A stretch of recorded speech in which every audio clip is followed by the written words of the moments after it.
Friend, go up higher. Luke 14:10.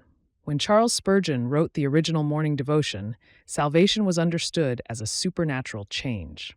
Unfortunately, most modern evangelical ministers lead sinners in a prayer and tell them if they sincerely repeated the prayer, they are saved. Follow-up studies show 90% of the converts have no biblical evidence of salvation. If the experience of the saint described in this devotion doesn't seem familiar to you, please consider that you're not saved and seek God until you have, as George Whitefield said, a real participation of the divine life in the soul of man, a solid living experience in their own souls. The following was altered only slightly for modern readers.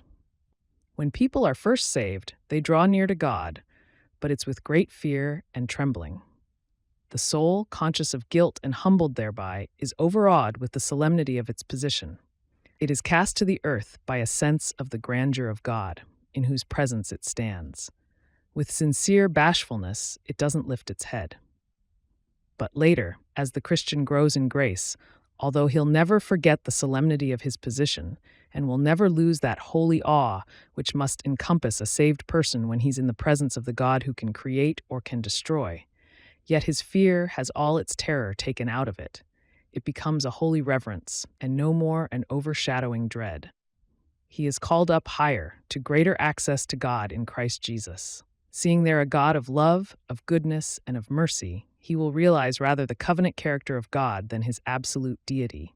He will see in God rather his goodness than his greatness, and more of his love than of his majesty. Then will the soul, bowing still as humbly as before, enjoy a more sacred liberty of intercession.